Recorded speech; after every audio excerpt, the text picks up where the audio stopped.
bekam itu sunnah, ya. Bekam itu sunnah dan bekam itu menyehatkan. Jadi bekam itu menyehatkan dan bekam itu sunnah. Nah, di situ terpikirlah bahwasannya berbekam itu banyak manfaatnya. Intinya, kita berbekam dapat pahala dan juga ketika kita membekam, kita juga mendapatkan pahala tersebut.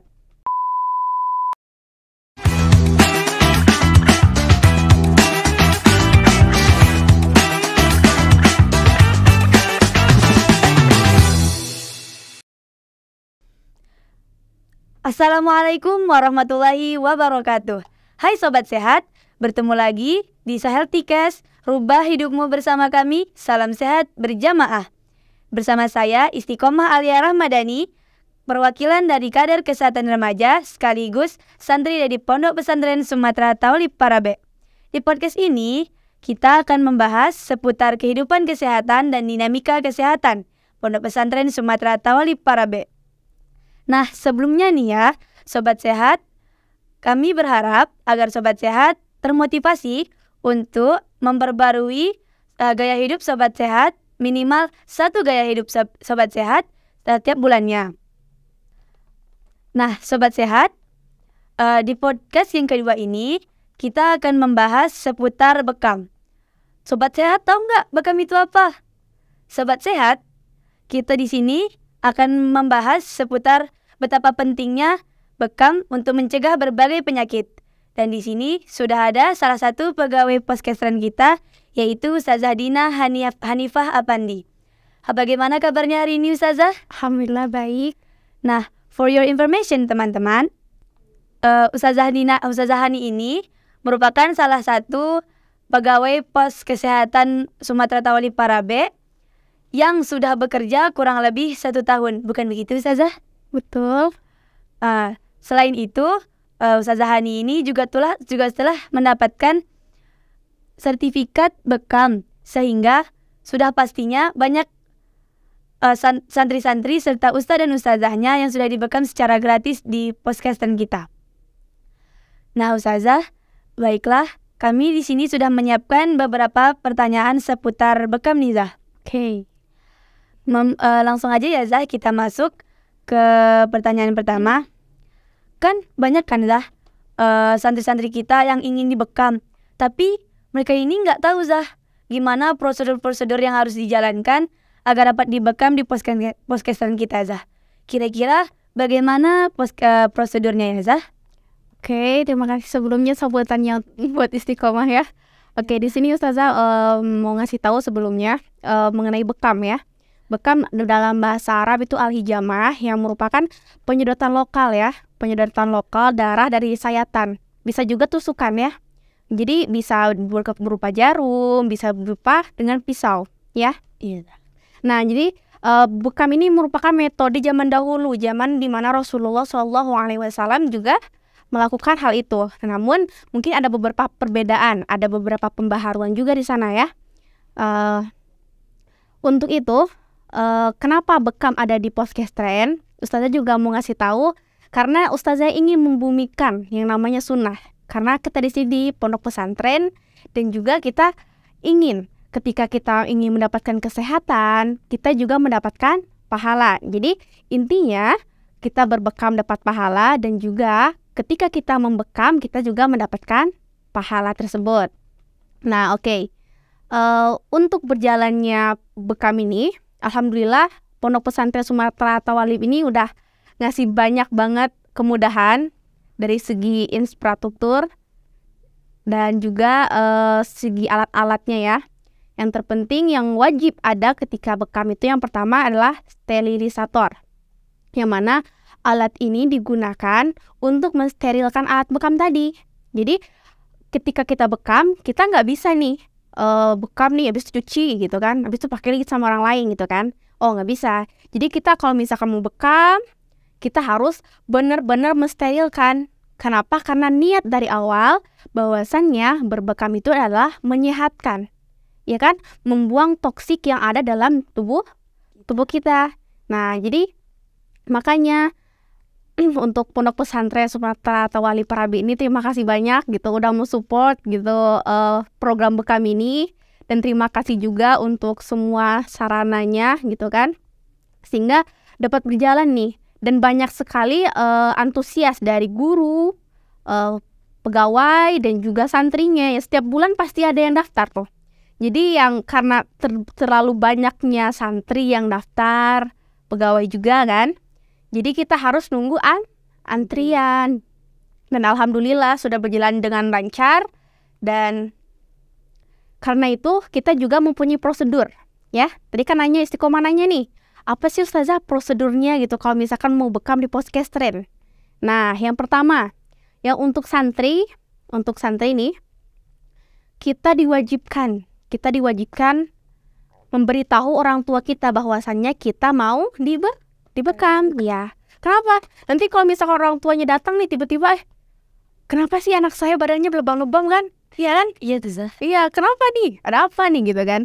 Nah, yang kedua, kalau untuk guru ataupun pegawai yang ada di Sumatera Tawalib ini, nggak masalah.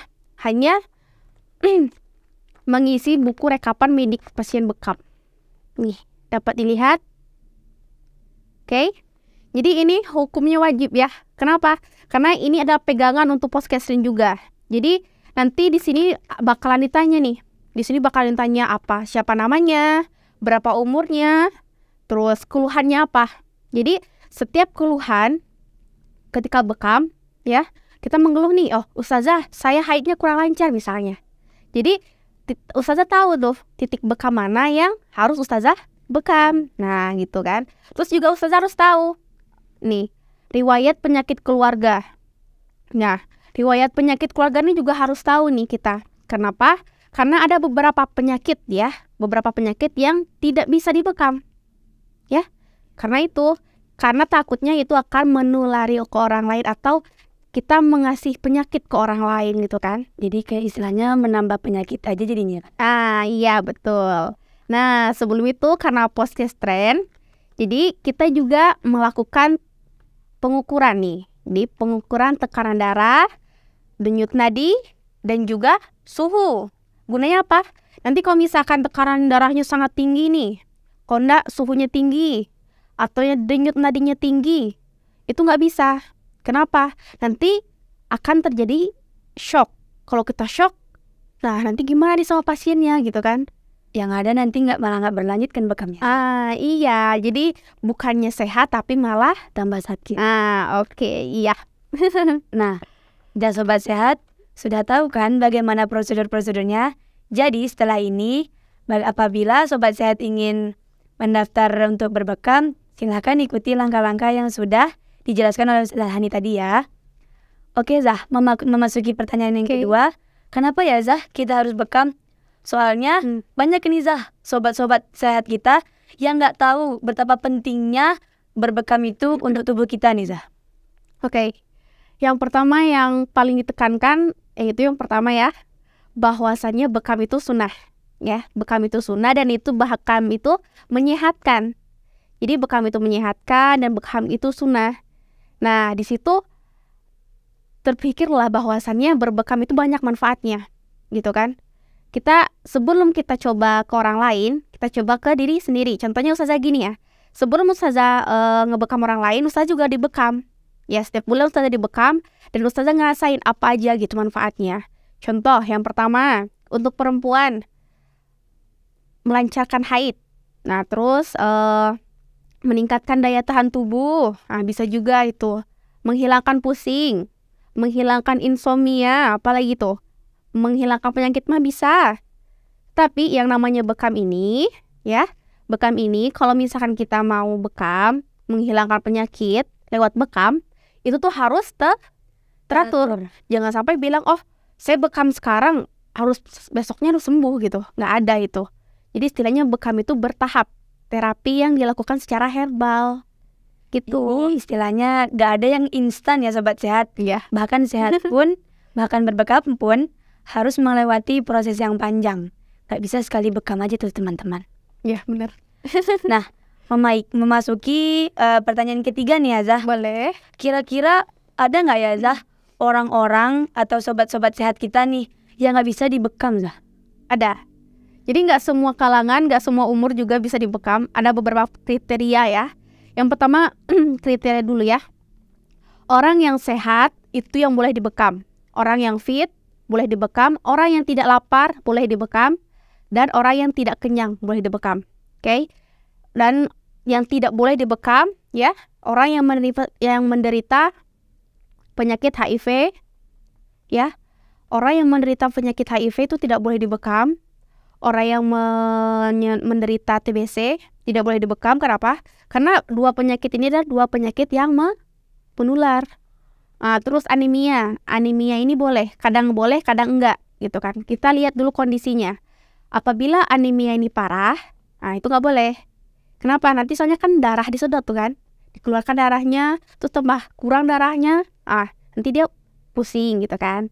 Nah yang kedua, yang keempat ya, penyakit kulit nih. Penyakit kulit ini, kalau orang berpenyakit kulit itu nggak boleh dibekam.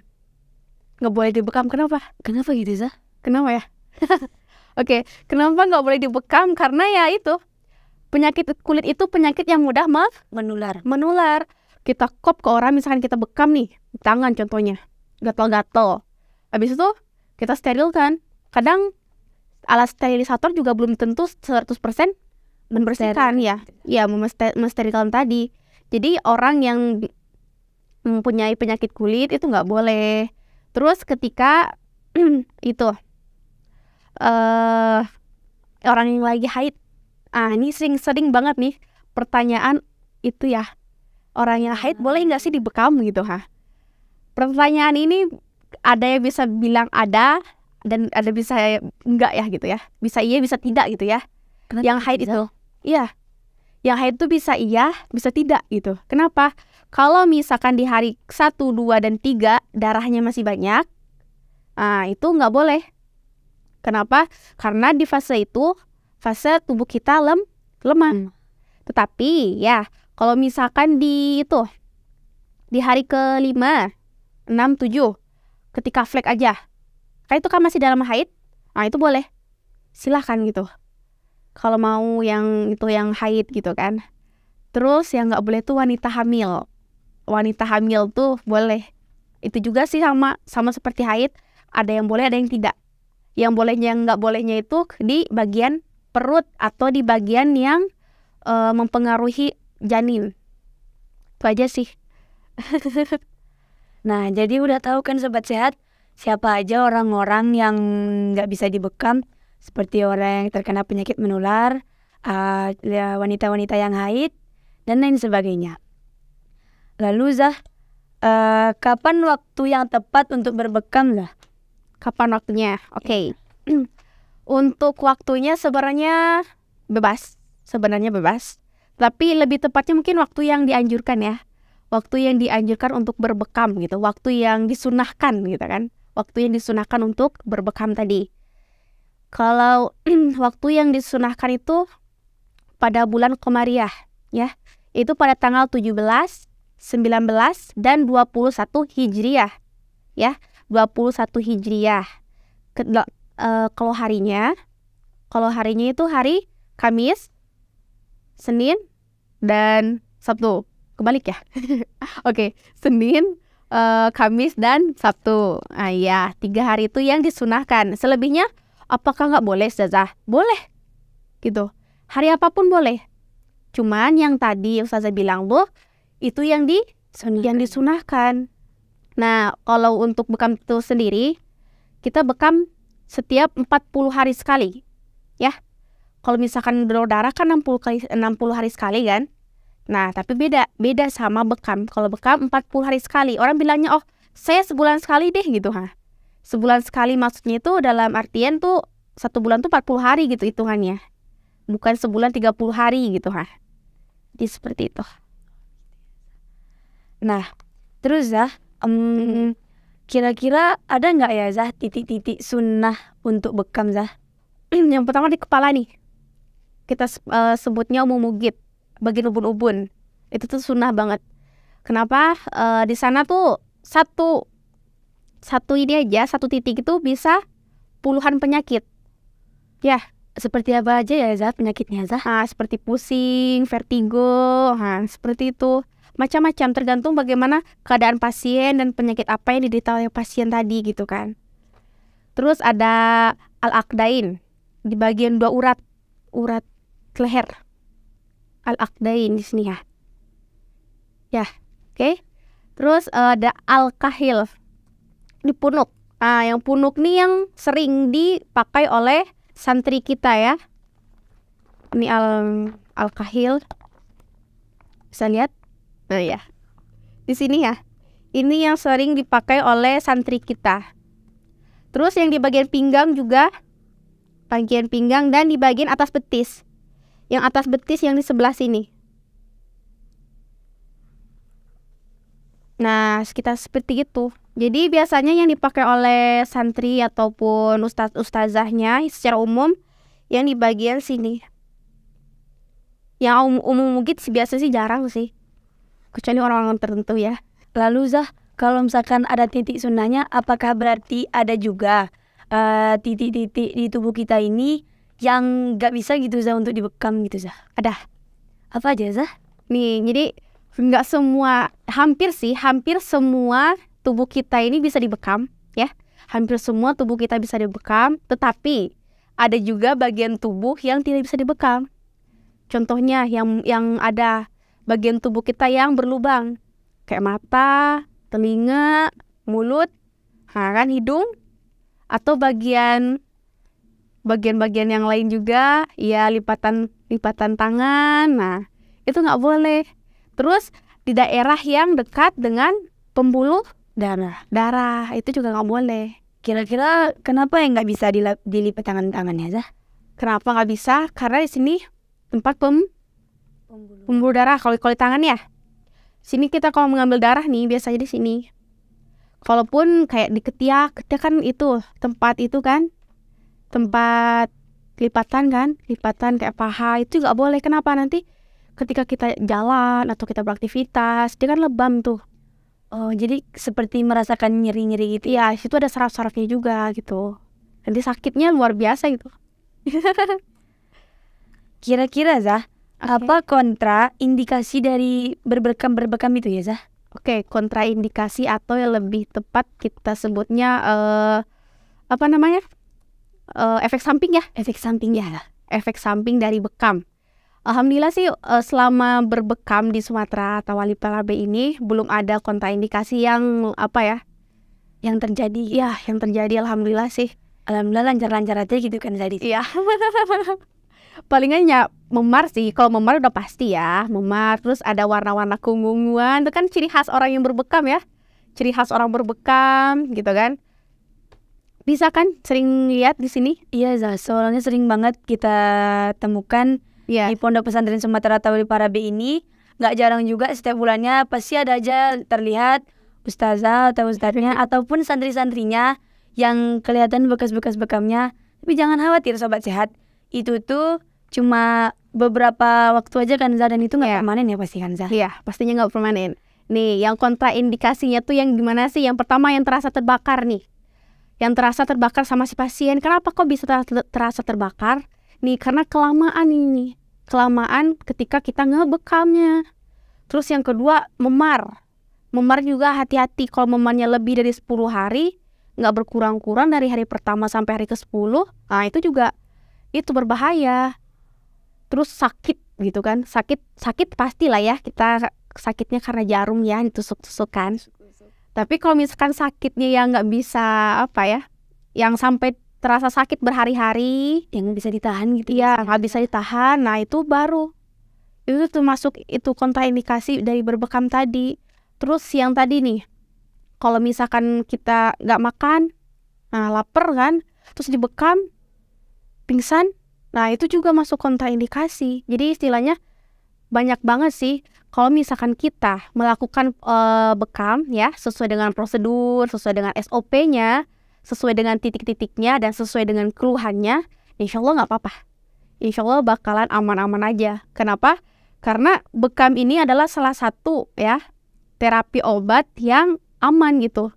Jadi nggak masalah sih. Ya. Nah, Sobat Sehat, jadi nggak perlu khawatir lagi kalau misalkan kita mau bekam. Udah tahu kan kontraindikasinya apa aja.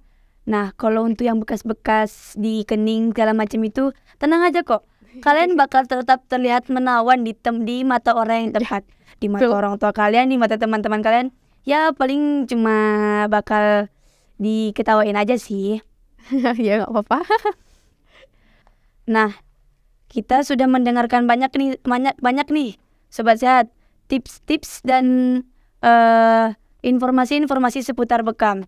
Jadi semoga hal-hal yang tadi sudah dijelaskan oleh Ustazah Hani semoga bermanfaat untuk kita semua ya Sobat Sehat. Dan jangan lupa untuk Sobat Sehat agar dapat memperbaiki minimal satu gaya hidup sehat setiap sebulannya. Dan kami harap di sini semoga Sobat Sehat juga dapat melaksanakan bekam ini karena tentunya sudah mendengarkan banyak banget manfaat yang ada yang sudah dijelaskan. Bahkan mungkin kan udah ngerasa, mungkin kalau misalkan buat ketemu sobat-sobat sehat yang udah merasakan kayak iya bener-bener banget, soalnya aku makin sehat, makin gini. Nah, semoga sobat sehat sehat-sehat di sana juga ya. Terima kasih untuk Ustazah Hani yang sudah memberikan banyak informasi dan pelajaran kepada kita semua. Semoga bermanfaat untuk kita semua ya Zah. Amin. Nah, saya Istiqomah Alia Ramadhani selaku perwakilan dari Kader Kesehatan Remaja sekaligus santri Pondok Pesantren Sumatera Tawali Parabe mengucapkan makasih banyak untuk Sobat Sehat yang mau menonton dan menyimak apa-apa saja tadi yang sudah diberikan oleh Ustazah Hani. Saya akhiri sampai sini. Wabillahi taufiq wal hidayah. Wassalamualaikum warahmatullahi wabarakatuh.